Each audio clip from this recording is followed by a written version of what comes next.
अस्सलाम वालेकुम, आप देख रहे हैं प्राइम टाइम सईद साजिद हुसैन के साथ। ये प्रोग्राम आप तक पहुंचाने में हमारे साथ ताउन कर रहे हैं पाथवे कंसल्टेंसी सर्विसेज। सबसे पहले नजर आज की सुर्खियों पर। सकीना इतू ने शेख अब्दुल्ला को शानदार खिराजे अकीदत पेश किया।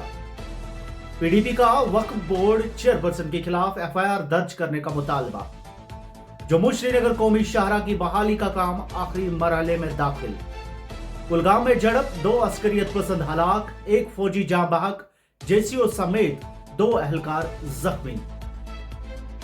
नेपाल में सोशल मीडिया पाबंदी के खिलाफ एहतजाज, हलाकतें 19 तक पहुंच गई, फौज तलब। गजा में इसराइली हमलों में मजीद 40 फलस्तीनी शहीद। मशरकी यरूशलेम में फायरिंग से 6 हलाक, अक़वाम मुत्तहिदा की शदीद मुज़ामत। और पेश है खबरें तफसील से। नेशनल कॉन्फ्रेंस की सीनियर रहनुमा और वजीर तालीम सकीना यतू ने पीर के रोज शेर कश्मीर शेख मोहम्मद अब्दुल्ला को शानदार खिराज अकीदत पेश करते हुए कहा कि वो एक कदावर मोदबर थे जिन्होंने उखुवत, हम आहंगी और सबके लिए इंसाफ का अलम बुलंद किया और अपनी बेमिसाल क़यादत व खिदमत के बाइस लाइन ऑफ कश्मीर का खिताब पाया। श्रीनगर में एक यादगारी तारीख से खिताब करते हुए सकीना यतू ने कहा कि शेख अब्दुल्ला एक ऐसी मीरास छोड़ गए हैं जो न सिर्फ मुल्क बल्कि बैनुल अक़वामी सतह पर भी अपनी मिसाल आप है। उन्होंने कहा कि जम्मू और कश्मीर की तामीर और तश्कील में शेख अब्दुल्ला का किरदार बेमिसाल है, चाहे वो तरक्की हो, तालीम हो या रोजगार। रातों रात उन्होंने अवाम को जमीन पर अपने जायज हुकूक अता किए। वजीर तालीम ने मजीद कहा कि शेख अब्दुल्ला की जामे सियासत आज भी हर तबके में गूंजती है। उनका इतिहाद का नारा हिंदू, सिख, मुसलमान आज भी नस्ल दर नस्ल लोगों के दिलों को मुतासिर कर रहा है। सकीना इतू ने कहा, नई नस्ल को चाहिए कि वो शेख अब्दुल्ला की कदरों और कुर्बानियों से सबक हासिल करे जिन्होंने जदीद जम्मू कश्मीर की बुनियाद रखी। पीपल्स डेमोक्रेटिक पार्टी की सदर और साबिक वजीर आला महबूबा मुफ्ती ने पीर के रोज ऐलान किया कि उनकी जमात हजरत बल पुलिस स्टेशन से रुजू करेगी ताकि जम्मू कश्मीर वक्फ बोर्ड की चेयरपर्सन दरख्शन अंद्राबी के खिलाफ एफआईआर दर्ज की जा सके, जिन पर मुसलमानों के मजहबी जज्बात को ठेस पहुंचाने का इल्जाम है। महबूबा मुफ्ती ने एक बयान में कहा कि पीडीपी ने पहले नगीन पुलिस स्टेशन में एफआईआर दर्ज कराने की कोशिश की थी, लेकिन इसे मुस्तरद किया गया। उन्होंने इल्जाम आयद किया कि ये संगीन जुर्म है जिसमें मुसलमानों के मजहबी जज्बात को जानबूझकर मजरू किया गया ताकि उन्हें भड़काया जा सके। याद रहे कि जुम्मा को हजरत बल दरगाह में अशोका एम्बलम वाली तख्ती के नस्ब किए जाने और बाद में इसके तोड़े जाने के वाक़े के बाद वादी भर में शदीद तनाज़ा खड़ा हो गया था। बेशतर सियासी जमातों ने दरख्शन अंद्राबी पर मजहबी जज्बात को मजरू करने का इल्जाम लगाया और उनके खिलाफ फौजदारी मुकदमा दर्ज करने के साथ साथ फौरी बरतरफ का मुतालबा किया। इधर वजीर आला उमर अब्दुल्ला ने भी कहा है कि वक्फ बोर्ड को इस गलती पर माफ़ी मांगनी चाहिए।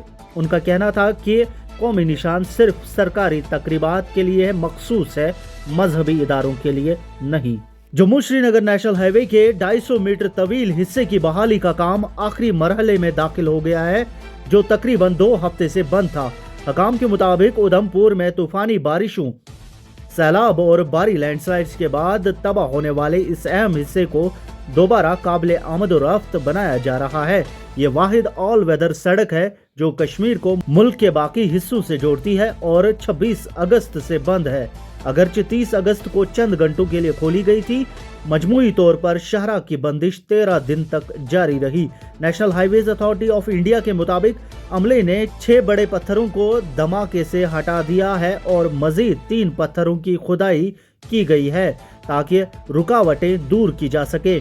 हकाम ने उम्मीद जाहिर की है कि तेजी से जारी काम की बदौलत शाहरा पीर की रात तक आमद और रफ्त के लिए खोल दी जाएगी।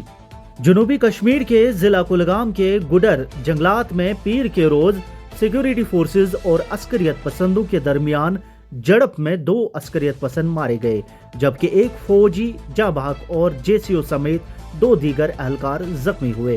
पुलिस के मुताबिक मखसूस खुफिया इतला की बुनियाद पर फौज, सीआरपीएफ और जेके पुलिस की मुश्तरका टीम ने इलाके में मुहासरा और तलाशी की कार्रवाई शुरू की। फोर्सेस के करीब पहुंचते ही छुपे हुए अस्करियत पसंदों ने फायरिंग की, जिसके बाद झड़प शुरू हो गई। इब्तिदाई फायरिंग में एक जेसीओ समेत 3 फौजी अहलकार जख्मी हुए, जिन्हें फौरी तौर पर अस्पताल मुंतकिल किया गया।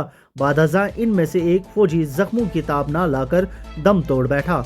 इस दौरान फोर्सेस ने कार्रवाई में 2 अस्करियत पसंदों को हलाक कर दिया, जिनकी शनाख्त ताहाल नहीं हो सकी है। इलाके में सिक्योरिटी फोर्सेस का ऑपरेशन हानूस जारी है और मजीद तफसीलात का इंतजार है। नेपाल में सोशल मीडिया पर पाबंदी के खिलाफ नौजवानों के एहतजाज ने पुरतशद्दुद रुख इख्तियार कर लिया है, जिसके नतीजे में हलाकतों की तादाद 19 तक पहुंच गई है। जराई के मुताबिक बेशतर हलाक शुदगान नेपाल की टेक सेवी जनरेशन जी के वो नौजवान हैं जिन पर सिक्योरिटी फोर्सेस ने पीर के रोज गोलियां चलाई। एहतजाज के दौरान मुजाहिरीन ने काठमांडू समेत दीगर बड़े शहरों में सड़कों का रुख किया और करप्शन के खिलाफ, जबकि सोशल मीडिया पर पाबंदी हटाने के हक में नारेबाजी की। सूरत हाल उस वक्त मजीद कशीदा हो गई जब मुश्तइल मुजाहिरीन ने न्यू बेनेश्वर में वाक़े फैक्ट्री पार्लियामेंट की इमारत का रुख किया। पुलिस की जानिब से लगाई गई रुकावटें तोड़ते हुए मुजाहिरीन पार्लियामेंट के अहाते में दाखिल हुए और वजीर आजम केपी शर्मा ओली समेत दीगर रहनुमाओं के खिलाफ मुल्क छोड़ दो के नारे बुलंद किए। काठमांडू डिस्ट्रिक्ट एडमिनिस्ट्रेशन ने सूरत हाल को काबू में रखने के लिए 1 बजे दिन से रात 10 बजे तक कर्फ्यू नाफिज कर दिया है। कर्फ्यू का इतलाक बनेश्वर, शीतल निवास, लैंचोर, बलुवतर और सिंगा दरबार समेत हसास इलाकों में किया गया है। फौज की भी तैनाती कर दी गई ताकि मजीद जानी नुकसान से बचते हुए हालात को काबू में लाया जा सके। इसराइली अफवाज के ताज़ा फ़ज़ाई और ज़मीनी हमलों में आज सुबह से गाज़ा के मुख्तलिफ इलाकों में कम अज़ कम 40 फ़लस्तीनी शहीद हो गए हैं, जिनमें 25 शुमाली गाज़ा, 14 जनूबी और एक वस्ती इलाके से ताल्लुक़ रखते हैं। इन हमलों में गाज़ा शहर की एक और बुलंदोबाला इमारत तबाह कर दी गई, जिसके बाद अब तक 50 से ज़्यादा इमारतें ज़मीन बोस हो चुकी हैं। इधर मशरिकी यरूशलेम में फायरिंग के एक वाक़े में 6 अफराद हलाक हुए और कई जख्मी हो गए। इसराइली हुकाम के मुताबिक ये हमला मगरिबी किनारे से ताल्लुक़ रखने वाले 2 फ़लस्तीनियों ने किया था, जिन्हें बादअज़ा मार दिया गया। इसराइली अफवाज मगरिबी किनारे के कस्बों में छापे भी मार रही है, जहां मजीद गिरफ्तारियां और ज़मीनों इमलाक की तबाही की इतलात है। दूसरी जानिब बरतानिया की ट्रेड यूनियन कांग्रेस के डिप्टी जनरल सेक्रेटरी पॉल नोवेक ने गाज़ा की सूरत हाल को दुनिया के लिए शर्मनाक इंसानी अलमिया करार देते हुए बरतानी हुकूमत पर जोर दिया है कि वो इसराइल के साथ तिजारती मुआहिदा और असलहा लाइसेंस मुअत्तल करे, फौरी जंगबंदी करे और फ़लस्तीनी रियासत को तस्लीम करे। अक़वाम मुत्तहिदा के हाई कमिश्नर वोल्कर टर्क ने भी इसराइल पर फ़लस्तीनी शहरियों के बड़े पैमाने पर कत्लेआम, इंसानी इमदाद की राह में रुकावट और जंगी जराइम का इल्ज़ाम आयद करते हुए कहा है कि इसराइल को आलमी अदालत इंसाफ में जवाबदेह होना पड़ेगा।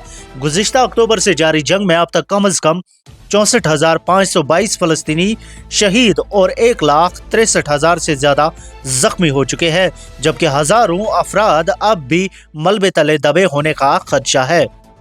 मिलते हैं कल इसी वक्त अगले प्रोग्राम में, तब तक के लिए मुझे दीजिए इजाज़त। अल्लाह हाफ़िज़। Welcome to Pathways Consultancy. Pathways Consultancy not only provides admissions to students, but also a safe learning journey for their educational future. Pathway Consultancy की सबसे खास बात ये है कि ये स्टूडेंट से कोई कंसल्टेंसी फ़ीस नहीं लेते और डायरेक्ट लिंक्स के ज़रिए कज़ाकिस्तान की टॉप यूनिवर्सिटीज़ में एडमिशन दिलाते हैं, जो शायद कोई और नहीं करता। I'd like to introduce you to the founder of Pathways Consultancy, Mr. Irfan Mir. Irfan has been working in Kazakhstan from the last 12 years.